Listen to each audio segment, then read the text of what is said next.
സംസ്ഥാന സർക്കാരിൽ നിന്ന് ആനുകൂല്യങ്ങൾ നേടിയെടുക്കാൻ കോഴിക്കോട് കോർപ്പറേഷന് സാധിക്കുന്നില്ലെന്ന് ആരോപിച്ച് പ്രതിപക്ഷം സമരത്തിലേക്ക്. കോടിക്കണക്കിന് രൂപയുടെ പദ്ധതികൾ സർക്കാരിന്റെ അംഗീകാരത്തിനായി സെക്രട്ടേറിയറ്റിൽ കെട്ടിക്കിടക്കുകയാണെന്ന ആക്ഷേപം. അഴിമതിയുടെ കേന്ദ്രമായി കോഴിക്കോട് കോർപ്പറേഷൻ മാറിയെന്നും പ്രതിപക്ഷം ആരോപിക്കുന്നു.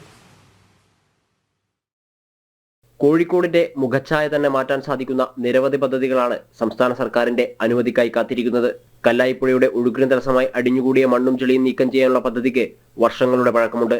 2018-19 വർഷങ്ങളിൽ കോഴിക്കോട് നഗരത്തിലുണ്ടായ വെള്ളപ്പൊക്കത്തിന് കാരണം കല്ലായിപ്പുഴയിലേക്ക് തുറക്കുന്ന കനാലുകളിലൂടെയും അരുവികളിലൂടെയും ഒഴുകിവരുന്ന മണ്ണും ചെളിയും തടികളും കൊണ്ട് പുഴ നിറഞ്ഞതിനാലാണെന്ന് നഗരസഭയിലെ എഞ്ചിനീയറിംഗ് വിഭാഗവും ജലസേചന വകുപ്പിന്റെ എഞ്ചിനീയറിംഗ് വിഭാഗവും കണ്ടെത്തിയിരുന്നു. എന്നാൽ പുഴ വൃത്തിയാക്കാനുള്ള പ്രവർത്തനാനുമതിക്ക് സംസ്ഥാന സർക്കാർ ഇതുവരെ അനുമതി നൽകിയിട്ടില്ല. പാർക്കിംഗ് പ്ലാസ നിർമ്മാണം, ഞെളിയൻ പറമ്പിലെ മാലിന്യ നിർമ്മാർജ്ജനത്തിനാവശ്യമായ നടപടികൾ എന്നിവ വൈകിപ്പിക്കുകയാണെന്നും പ്രതിപക്ഷം ആരോപിക്കുന്നു. മാത്രമല്ല, പെൻഷൻ നൽകിയ വകയിൽ കോർപ്പറേഷൻ നൽകേണ്ട 170 കോടി രൂപ ഇതുവരെയും സർക്കാരിന് കൈമാറിയിട്ടില്ലെന്നും വിമർശനമുണ്ട്. സാമ്പത്തിക സ്ഥിതിയെ സംബന്ധിച്ച് ധവളപത്രം പുറപ്പെടുവിക്കാൻ ഭരണപക്ഷം തയ്യാറാകണമെന്നാണ് UDF കൗൺസിൽ പാർട്ടി ആവശ്യപ്പെടുന്നത്. സ്വജനപക്ഷപാതവും അഴിമതിയും കോർപ്പറേഷന്റെ മുഖമുദ്രയായി മാറുകയാണ്. കോർപ്പറേഷൻ ഭരണകൂടത്തിന്റെ കെടുകാര്യസ്ഥതയ്ക്കും അഴിമതിക്കും സ്വജനപക്ഷപാതത്തിനുമെതിരെ അതിശക്തമായി പ്രക്ഷോഭത്തിലേക്ക് ഇറങ്ങിത്തിരിക്കാനാണ് UDF തീരുമാനിച്ചിട്ടുള്ളത്.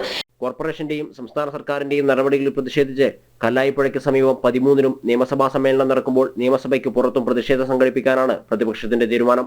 ജനം, കോഴിക്കോട്.